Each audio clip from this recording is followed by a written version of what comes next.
Assalamualaikum dear students, my dear subscribers, my dear viewers. Class 11th NEET JEE के लिए हमने chapter start किया था केमिकल इक्विलिब्रियम का। तो उसमें हमने इक्विलिब्रियम का इंट्रोडक्शन दिया था, केमिकल इक्विलिब्रियम, फिजिकल इक्विलिब्रियम, और साथ साथ हमने कैरेक्टरिस्टिक्स ऑफ केमिकल इक्विलिब्रियम देख लिया था वहां पे। एक्चुअली जो हमारा आज का टॉपिक है that is law of chemical equilibrium, ठीक। लेकिन इसको हम डिराइव करते हैं लॉ ऑफ मास एक्शन से। तो पहले हम क्या करेंगे, पहले हम लॉ ऑफ मास एक्शन यहाँ पे थोड़ा बहुत एक्सप्लेन करेंगे, बाकी आपको ये केमिकल काइनेटिक्स में मिलेगा 12th में, और उसके बाद लॉ ऑफ केमिकल इक्विलिब्रियम, ठीक है। तो यहाँ पे हम स्टार्ट करते हैं लॉ ऑफ मास एक्शन। देखिए ये दो साइंटिस्ट ने दिया था, Guldberg and Waage in 1864। In 1864 उन्होंने ये लॉ दिया था। इस लॉ का मकसद क्या था, ये देखना चाहते थे dependence of concentration of reactants on rate of reaction. Rate of reaction पे रिएक्टेंट्स की कंसंट्रेशन कैसे डिपेंड करती है, ठीक है। उस बारे में उन्होंने लॉ दिया था, गुलबर्ग एंड वेग ने, law of mass action. Law of mass action देख लीजिए। फॉर एग्जांपल हम यहां पे रिएक्शन एक लिखते हैं, A plus B gives us products, A plus B gives us products, ठीक है। तो यहां पे क्या होता है, हमें इस रिएक्शन का रेट डिटरमाइन करना है। क्या करना है, इस रिएक्शन का रेट। तो इसकी डेफिनेशन क्या है, the rate at which substance reacts. उन्होंने बोला the rate at which substance reacts is directly proportional to active mass of the substance। active mass of the substance अच्छे से समझ लीजिए क्या बोला उन्होंने, the rate at which substance reacts, ठीक है। किस रेट से सबस्टेंस रिएक्ट करता है, चाहे इसकी बात करें चाहे इसकी बात करें, ये इसके एक्टिव मास पे डिपेंड करता है। किस पे, एक्टिव मास पे डिपेंड करता है। अब यहां पे ये एक्टिव मास है क्या, ये एक्टिव मास है क्या। फॉर एग्जांपल आपने 50 ग्राम सब्सटेंस ले लिया, तो रिएक्शन दिखाता है इसमें फॉर एग्जांपल 20 ग्राम्स। तो एक्चुअल में कितना अमाउंट सब्सटेंस का रिएक्ट हुआ, उस सब्सटेंस को हम बोलते हैं एक्टिव मास। क्या बोलते हैं हम इसको, एक्टिव मास। टोटल अमाउंट जो आपने सब्सटेंस का लिया था, और उस टोटल अमाउंट में कितना अमाउंट रिएक्टेंट रिएक्ट करता है, वो इसका एक्टिव मास हो गया, वो इसका एक्टिव मास हो गया। या आप इसे लिख सकते हो in the form of number of moles.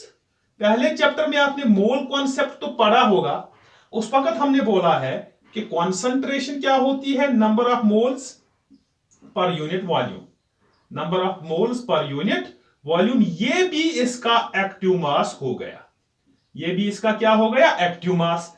For example अगर आपको x grams of sodium hydroxide दिया गया है रिएक्शन में, रिएक्टेंट, तो इसका एक्टिव मास निकालने के लिए आपको क्या करना पड़ेगा, इसके नंबर ऑफ मोल्स आपको कैलकुलेट करने पड़ेंगे। That means x divide by 40 into v। ये 40 क्या है, this is the molar mass, and ये क्या है, it is the actual mass जो आपको दिया गया है। हम सबको पता है इनका रेशो जो होता है that is the number of moles, and v is the volume here, v is the volume here. जो यहां पे आपका आंसर आ जाएगा that will be active mass of sodium hydroxide, sodium hydroxide. तो पहले हमने क्या बोला, यहां पे पहली डेफिनेशन क्या है इनकी, गुलबर्ग एंड वेग की, कि the rate at which substance reacts is directly proportional to active mass of the substance, is directly proportional to active mass of the substance. For example, हम यहां पे लिखेंगे the rate at which A reacts, क्योंकि reactants में हमारा A है, तो ये किसके बराबर होगा? It will be directly proportional to active mass of A. और एक बात यहां पे देख लीजिए, एक्टिव मास को हम हमेशा स्क्वायर ब्रैकेट्स में लिखते हैं. किस में लिखते हैं? स्क्वायर ब्रैकेट्स में. ठीक है, क्या लिखा हमने? The rate at which substance reacts is directly proportional to active mass of that substance. That means अगर A की बात हम यहां पे करें, the rate at which A reacts is directly proportional to what? It is the active mass of A. And same, the rate at which B reacts, क्योंकि हमारे पास इस वक्त कितने रिएक्टेंट्स है? 2. It will be directly proportional to active mass of B. It will be directly proportional to active mass of B. ठीक है, अब यहां पे देख लीजिए, अगर आपको क्या करना होगा, आपको अब रेट निकालना है इस रिएक्शन का, तो वो किसके बराबर होगा? That will be directly proportional to active mass of reactants. That will be directly proportional to active mass of reactants. Here it is active mass of A, it is active mass of B. Proportionality term को अगर खत्म करोगे, यहां पे K आ जाएगा constant into active mass of A and active mass of B. That means here it is proportionality constant. It is proportionality constant, or you can say it is the velocity constant. कि किस speed से reaction हो रही है, reaction हो रही है. ठीक है, तो हमने गुलबर्ग एंड वेग का लॉ एक्सप्लेन करने की कोशिश की, लॉ ऑफ मास एक्शन. हमने बोला कि रिएक्टेंट्स प्रोडक्ट्स में तब्दील होंगे, तो उस वक्त ये रिएक्टेंट क्या इसकी रेट क्या होगी? Directly proportional to its active mass, and दूसरे रिएक्टेंट का भी directly proportional to its active mass. हमने सिर्फ यहां पे प्रोपोर्शनलिटी टर्म को खत्म करके यहां पे active mass of A and active mass of B रखा है. ठीक है, अब दूसरी बात यहां पे, अगर मैं रिएक्शन ऐसे लिखूं 2A + 3B gives us products, 2A and 3B gives us products. अभी हमने इसकी जनरल डेफिनेशन नहीं निकाली, स्टेटमेंट नहीं निकाली, तो इसका रेट क्या होगा? हम लिखेंगे rate at which A reacts. देख लीजिए कि A कैसे रिएक्ट करता है, लेकिन A कितने हैं? यहां पे 2A है. हम लिखेंगे first A reacts, it will be active mass of A directly proportional. Second A के लिए क्या लिखोगे? It will be directly proportional to A. ठीक है, अब इन जनरल अगर आप बात करोगे कि ए किस हिसाब से रिएक्ट करता है, it is then active mass of A into active mass of A. इसी तरह बी की बात करोगे, it will be directly proportional to active mass of B. कितनी बार है ये? Active mass of B, active mass of B. क्योंकि यहां पे आपका कोएफिशिएंट क्या है? ए को 2 बार लिया है, तो इसका क्या हो जाएगा? हमारा एक्टिव मास भी आपको 2 बार लेना है. एक तो पहले के लिए, दूसरा दूसरे के लिए. यहां पे बी आपने 3 बार लिया है, तो बी भी आपको 3 बार लेना पड़ेगा. अगर जनरली आप बात करोगे इस रिएक्शन की, it will be equal to active mass of A raised power to the coefficient, stoichiometric coefficient into active mass of B raised power to the stoichiometric coefficient, raised power to the stoichiometric coefficient as represented in balanced chemical equation, as represented in balanced chemical equation. law of mass action की बात कर रहे हैं. पहले हमने एक simple equation ले ली, A and B gives us products. हमें यहां पे पता लगा कि जो रेट ऑफ रिएक्शन होती है, रेट ऑफ रिएक्शन जो होती है, it is directly proportional to the product of active masses, product of active masses of reactants, active masses of reactants. ये तो हो गया दूसरी स्टेटमेंट. लेकिन जो एक्चुअल में आपकी स्टेटमेंट आएगी, that will B from here. क्या लिखोगे यहां पे? हम यहां पे लिखेंगे the rate of reaction, the rate of reaction is directly proportional, directly proportional to the product of directly proportional to the product of active masses of reactants, product of active masses of reactants. देख लीजिए क्या लिखा हमने, वही जो equation में यहां पे आ गई हमारी, क्या? The rate of the reaction is directly proportional to active mass of A and active mass of B. मगर A के ऊपर आपने पावर लिखा है, B के ऊपर भी आपने पावर लिखा है, जो इसका स्टीशियोमेट्रिक कोएफिशिएंट था बैलेंस्ड केमिकल इक्वेशन में, वही हम यहां पे लिख रहे हैं. The rate of reaction is directly proportional to the product of active mass of reactants, each raised power the value of stoichiometric coefficient, as represented in balanced chemical equation. जो balanced chemical equation में इसका क्या, इसका स्टीशियोमेट्रिक coefficient है, वही स्टीशियोमेट्रिक coefficient, इसको raised power आपको बनाना पड़ेगा. यहां आप लिखोगे r, इसके बदले k raised power 2 and b raised to power 3. This will be the rate of reaction according to law of mass action. एक एग्जांपल यहां पे लेते हैं. फॉर एग्जांपल आप फॉर्मेशन ऑफ अमोनिया की बात कर रहे हो, प्रिपरेशन ऑफ अमोनिया की बात कर रहे हो, तो आप सबको पता है 3 times hydrogen plus 2 times nitrogen gives us ammonia. तो फिर अगर आपको इसका रेट लिखना होगा, it will be directly proportional to H raise power 3 N2, क्योंकि इसके आगे कुछ नहीं है स्टीशियोमेट्रिक कोएफिशिएंट, तो यहां पे भी 1 आएगा. ठीक है, या ऐसे लिखोगे R K H2 3 times N2 1. This will be the rate of reaction. तो हमने क्या लिखा यहां पे, एक तो जो रेट ऑफ रिएक्शन होता है, ये होता है product of active masses reactants के, और इन एक्टिव मास पे आपको रेज्ड पावर क्या चढ़ाना है, इनका स्टीशियोमेट्रिक कोएफिशिएंट, जो एक बैलेंस्ड केमिकल इक्वेशन में होता है. This is the general statement of law of mass action. अब देख लीजिए, हमने ये थोड़ा बहुत इसलिए पढ़ाया क्योंकि इसी से आपका law of chemical equilibrium derive करना है हमें. बाकी इसके बारे में डिटेल से आप केमिकल क्वांटिक्स में 12th में पढ़ोगे. ठीक है, तो एक्चुअल जो हमारा टॉपिक है आज, that is law of chemical equilibrium, जो कि इक्विलिब्रियम में आपको पढ़ना है, and it is very much important. ठीक है, तो पहला पॉइंट इसके बारे में कि ये हम डिराइव करते हैं, कहां से डिराइव करते हैं, लॉ ऑफ मास एक्शन से. कहां से, लॉ ऑफ मास एक्शन से आप law of chemical equilibrium derive कर सकते हो. देख लीजिए कैसे. फॉर एग्जांपल मैं यहां पे लिखने जा रहा हूं A plus B gives us C plus D. Here these are the reactants and ये क्या है, ये अपने प्रोडक्ट्स है. ठीक है, यहां तक तो क्लियर है. Law of chemical equilibrium derive and इसका स्टेटमेंट निकालने के लिए हम किसका यूज कर रहे हैं, लॉ ऑफ मास एक्शन का यूज कर रहे हैं. ठीक है, अब आप इसका रेट डिटरमाइन करने के लिए यहां पे law of mass action use कीजिए.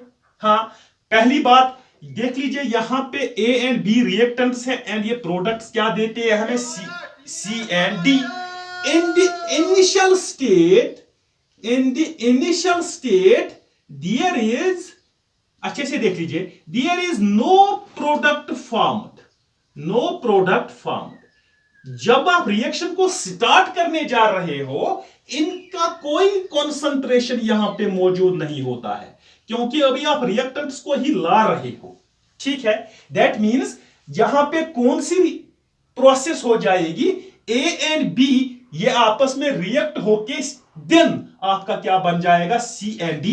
That means this is the direction of reaction. A and B are the reactants, C and D are the products. हम लिखेंगे initial state there is no product formed, hence rate of forward reaction is maximum, क्योंकि अभी backward reaction start हुई ही नहीं है, क्योंकि वो तब होगी जब ये बन जाएंगे, आपस में मिल जाएंगे, फिर हमको ए एंड बी यहां पे दे देंगे।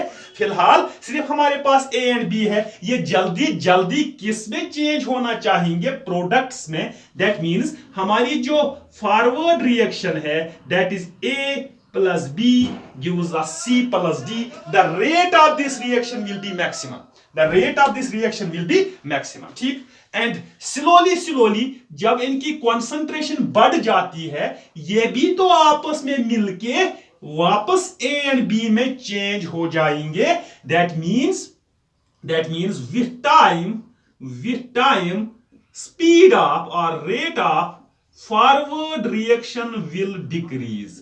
फॉरवर्ड रिएक्शन की रेट अब डिक्रीज हो जाएगी एंड बैकवर्ड रिएक्शन की स्पीड और यू कैन से रेट अब इंक्रीज हो जाएगी। क्या हो जाएगी? ठीक है। अब बैकवर्ड रिएक्शन है क्या आपकी? C plus D gives us back A plus B. इस वक्त ये रिएक्टेंट्स है, ये क्या है? हमारे प्रोडक्ट्स। ठीक है। A stage will be reached, एक स्टेज आएगी when rate of forward reaction will be equal to rate of backward reaction, and आपको पता है इस कंडीशन को आप इक्विलिब्रियम बोलते हो। क्या बोलते हैं हम इस कंडीशन को? Equilibrium state. Equilibrium state. ठीक है। पहले फॉरवर्ड रिएक्शन की स्पीड ज्यादा थी, फिर आहिस्ता आहिस्ता विद टाइम ये डिक्रीज होती गई एंड इसकी रेट पहले तो 0 थी, अब ये तभी टाइम इंक्रीज होती जा रही है। A stage will be reached when forward reaction and backward reaction, इनकी rate of the reaction क्या हो जाएगी? Exactly equal. And that time हम ये बोल सकते हैं कि यहां पे इक्विलिब्रियम स्टेज आ गई है। ठीक है। अब आप एक काम कीजिए, आप लॉ ऑफ मास एक्शन का यूज कीजिए फॉरवर्ड रिएक्शन के लिए। Mass of mass action, forward reaction क्या है हमारी? That means it will be directly proportional to A and B. It will be directly proportional to A and B.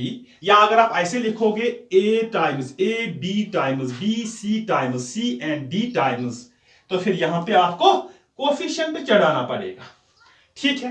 ये क्या है आपका? हाँ, यहां पे लिखेंगे हम R is equal to KF, product of active masses raised power coefficient. कौन सा कोफिशिएंट? स्टीशियोमेट्रिक कोफिशिएंट। अब ये KF क्या है यहां पे? It is the velocity constant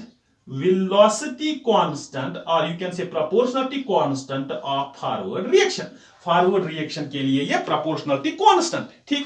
अब backward reaction के लिए लगाओ क्या? law of mass action। law of mass action किसके लिए लगाओगे? backward reaction के लिए। तो backward reaction क्या है हमारे पास? this। तो फिर यहां पे आप लिखोगे is directly proportional to, यहां पे भी लिखेंगे A times B times C times D times C times D times A times and B times. तो फिर यहां पे आ गया C, यहां पे आ गया D। ठीक है। यहां ऐसे लिखोगे is equal to KB C raised power C D raised power D। This is the law of mass action for the forward reaction, this is for the backward reaction. हम क्या करने की कोशिश कर रहे हैं? हम लॉ ऑफ केमिकल इक्विलिब्रियम की इक्वेशन निकालने की कोशिश कर रहे हैं और साथ साथ इसका स्टेटमेंट देने की कोशिश कर रहे हैं। ठीक है। आपको पता है कि कॉन्सेंट्रेशन सेम रहती है इक्विलिब्रियम पे अगर आपका टेम्परेचर कांस्टेंट हो। ठीक है। अब आपने खुद बोला कि इक्विलिब्रियम जब भी आ जाता है उस वक्त क्या हो जाता है? rate of forward reaction will be equal to rate of backward reaction। ठीक है। क्या?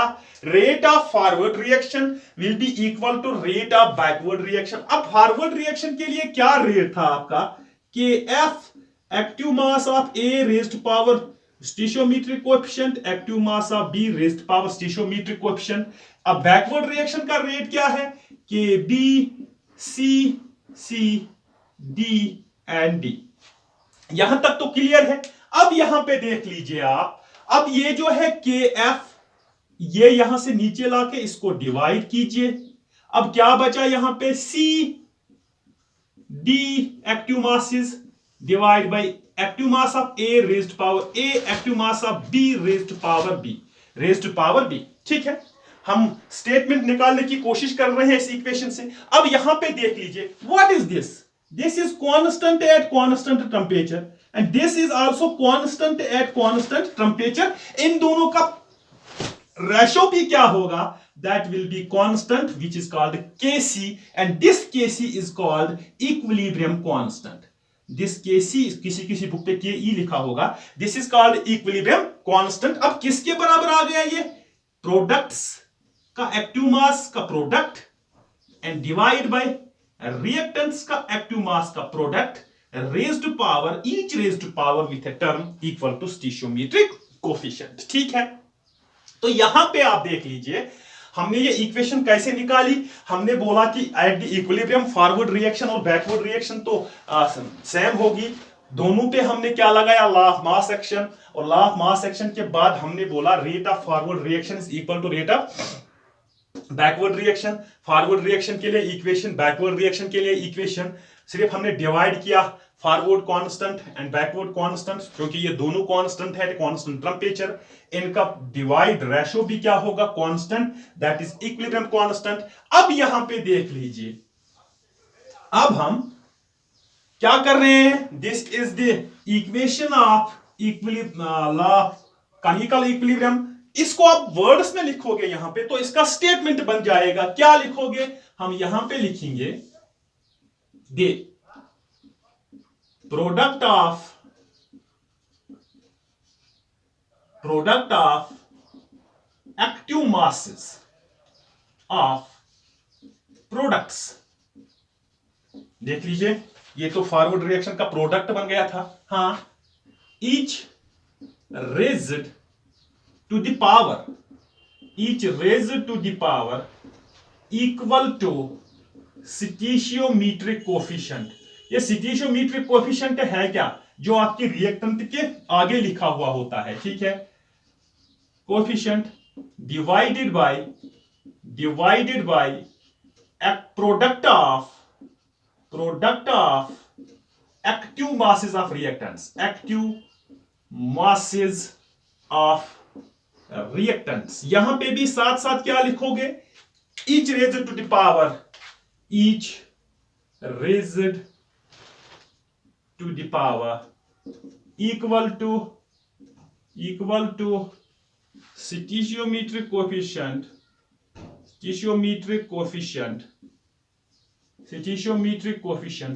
देख लीजिए क्या किया आपने लिखा कि प्रोडक्ट्स का एक्टिव मास का प्रोडक्ट डिवाइड बाय रिएक्टेंट्स का एक्टिव मास का रिएक्टेंट, और इन सब पे रेज्ड पावर आपने स्टोइचियोमेट्रिक कोएफिशिएंट लगाया। किसके बराबर निकला आपको? Equilibrium constant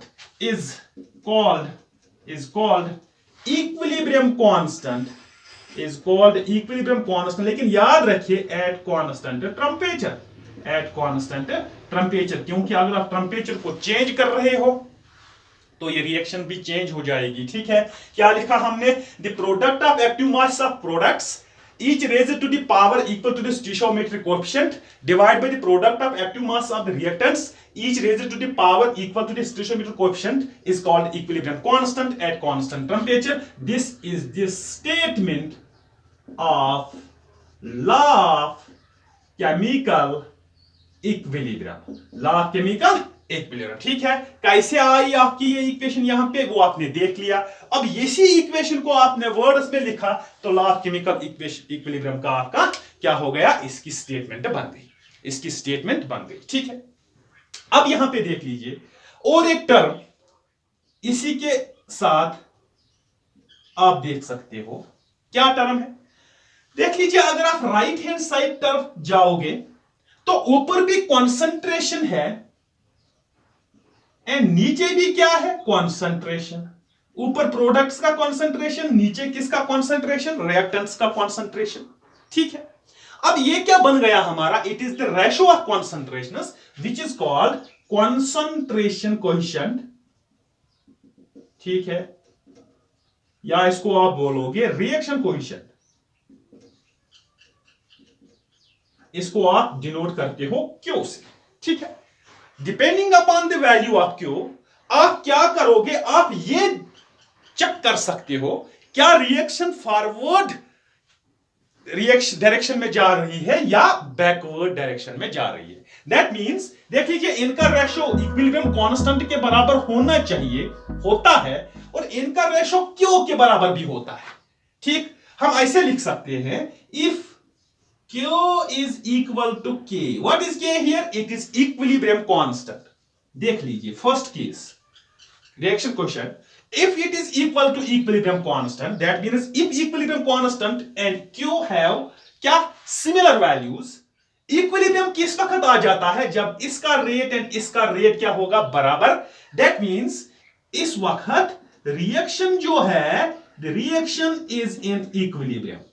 reaction is in equilibrium. मैंने पहले ही बोला depending upon the value of this Q आप ये चेक कर सकते हो कि रिएक्शन जो है ये इक्विलिब्रियम में है या फॉरवर्ड रिएक्शन ज्यादा तेज हो रही है या बैकवर्ड रिएक्शन तेज हो रही है।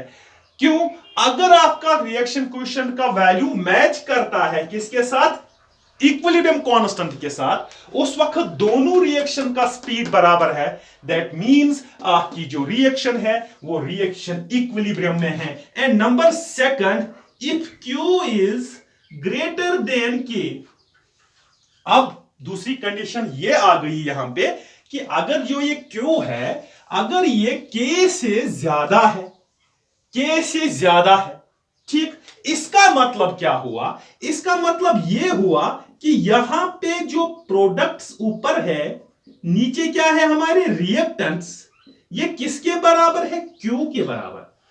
ठीक, अब ये Q क्या चाहेगा कि मैं इक्वल हो जाऊं K के, इक्विलिब्रियम कांस्टेंट के इक्वल होने की कोशिश करेगा। उसलिए इस प्रोसेस के लिए इस K को क्या करना पड़ेगा या इस प्रोडक्ट्स में क्या होगा, इस रिएक्टेंट्स में क्या होगा। ठीक है, हम क्या बोल रहे हैं कि K का वैल्यू ज्यादा है, Q का वैल्यू ज्यादा है K से, तो इस वक्त प्रोडक्ट्स का वैल्यू ज्यादा है, न्यूमरेटर में है ना, एंड रिएक्टेंट्स का वैल्यू क्या है, कम। तो ये Q क्या चाहेगा कि मैं K के बराबर आ जाऊं। That means rate of products and rate of reactants बराबर होने चाहिए, तो इसको प्रोडक्ट्स डिक्रीज करने पड़ेंगे, प्रोडक्ट्स करने पड़ेंगे डिक्रीज, प्रोडक्ट्स करने पड़ेंगे डिक्रीज। जब ये प्रोडक्ट्स डिक्रीज करेगा, प्रोडक्ट्स डिक्रीज होके कहां चला जाएगा, रिएक्टेंट्स में, तभी तो इनकी कॉन्सेंट्रेशन डिक्रीज होगी। और ये कौन सी प्रोसेस है, A plus B gives a C plus D, इनकी कॉन्सेंट्रेशन ज्यादा है, क्यों करना चाहते हैं अपना वैल्यू इक्वल K के लिए, तो फिर ये डिक्रीज होके किस में होना चाहिए, A प्लस B में। In this case the reaction क्या करेगी, रिएक्शन बैकवर्ड रिएक्शन दिखाने की कोशिश करेगी। Products will get changed into reactants. कब तक, जब तक इन दोनों की रेट बराबर हो जाएगी, जब इन दोनों की रेट क्या हो जाएगी, बराबर। ठीक, अब तीसरी कंडीशन यहां पे है, if Q has value less than K, इस वक्त A एंड B ज्यादा है और इसको क्या करना पड़ेगा, C एंड D में चेंज होना पड़ेगा। That means in this case forward reaction will favour, forward reaction will favour. देख लीजिए यहां पे आपको पता लग गया कि depending upon the value of Q आप प्रेडिक्ट कर सकते हो कि इस वक्त इक्विलिब्रियम है या फॉरवर्ड रिएक्शन चल रही है या बैकवर्ड रिएक्शन चल रही है। अगर Q एंड K का वैल्यू सेम है, रिएक्शन इस वक्त इक्विलिब्रियम में है। अगर Q ग्रेटर देन K है, रिएक्शन बैकवर्ड में है। If Q is less than K, forward reaction will take place. Forward reaction will take place. ठीक है, forward reaction will take place. आपने लॉ ऑफ केमिकल इक्विलिब्रियम के conditions देख लिए, इसका स्टेटमेंट, इसकी इक्वेशन देख ली। अब जो यहां पे हमने Kc लगाया है, actually types of equilibrium constant, इस इक्विलिब्रियम कांस्टेंट के कुछ टाइप्स होते हैं, दो टाइप्स, टू टाइप्स है इसके। एक को आप बोलोगे Kc एंड दूसरे को बोलोगे Kp। इसी पे आज हमारा लेक्चर खत्म होगा, कल हम Kc एंड Kp की रिलेशन देख लेंगे और कुछ न्यूमेरिकल्स कर लेंगे। ठीक है, ये Kc आप किस वक्त यूज करते हो, जब आप कॉन्सेंट्रेशन कंसीडर करते हो। ये कॉन्सेंट्रेशन आप लिक्विड्स की भी कॉन्सेंट्रेशन कंसीडर कर सकते हो, ये आप गैसेस की भी कॉन्सेंट्रेशन कर सकते हो, जैसे कि अभी आपने लिखा Kc is equal to concentration of products active mass raised to power this and divide by active mass of reactants। ठीक है, लेकिन अगर आप ये Kc आप पार्शियल प्रेशर में भी डिनोट कर सकते हो। अब ये हुआ कि आपने कंसंट्रेशन यहां पे दे दिया, तो कंसंट्रेशन आप मोल से निकाल रहे हो, एक्टिव मास भी हमारा मोल्स ही है, लेकिन यहां पे कंसंट्रेशन पार्शियल प्रेशर से, इसकी बात समझ नहीं आई। एक्चुअली गैसेस में पार्शियल प्रेशर भी क्या डिनोट करता है, पार्शियल प्रेशर कंसंट्रेशन ही डिनोट करता है। कैसे? आपने आइडियल गैस इक्वेशन पढ़ी है, PV is equal to N और T, P is equal to N by V or T. What is this N by V? This is concentration. What is P? It is partial pressure. Concentration क्या है? ये concentration, इसका value तो constant है, और आपको मैंने पहले ही बोला इक्विलिब्रियम में टेम्परेचर को क्या रखना पड़ेगा? कांस्टेंट। ये भी कांस्टेंट, ये भी कांस्टेंट, तो ये P किसको डायरेक्टली प्रोपोर्शनल है? कंसंट्रेशन को। In case of gases partial pressure of concentration दे सकता है। पार्शियल प्रेशर आपको क्या देगा? कंसंट्रेशन। तो अगर पार्शियल प्रेशर्स में आपको वैल्यूज दिए गए हैं, तो फिर आपका जो इस वक्त इक्विलिब्रियम कांस्टेंट होगा दैट विल बिकम Kp, ठीक, and it will B PAA PCC into PDD divide by PAA PBB।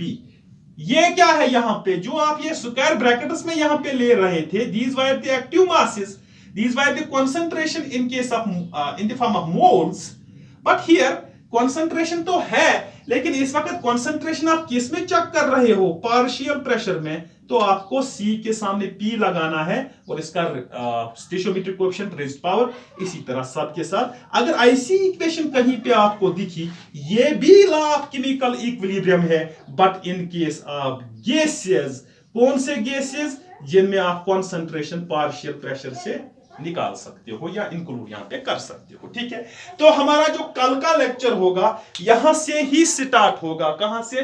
Kc and Kp से। कल हम इन दो कांस्टेंट्स के दरमियान रिलेशनशिप डिराइव करेंगे और उस पे कुछ न्यूमेरिकल्स करेंगे। आज का जो हमारा लेक्चर था, it was law of mass action and law of chemical equilibrium. Law of chemical equilibrium की इक्वेशन भी आ गई, इसका स्टेटमेंट भी आ गया, एंड इसके रिएक्शन कोएफिशिएंट के कंडीशंस भी आ गए। जिसने अभी तक भी मेरी चैनल को सब्सक्राइब नहीं किया, उस चैनल को सब्सक्राइब कीजिए, बेल आइकन को प्रेस कीजिए, ताकि आपके पास हमेशा नोटिफिकेशन आ जाए जब भी मैं कोई लेक्चर अपलोड करूं। नेक्स्ट लेक्चर जो हमारा होगा that will be types of the equilibrium constant, और उसके ऊपर कुछ न्यूमेरिकल्स होंगे। टिल देन, अल्लाह हाफिज, हैव अ नाइस डे।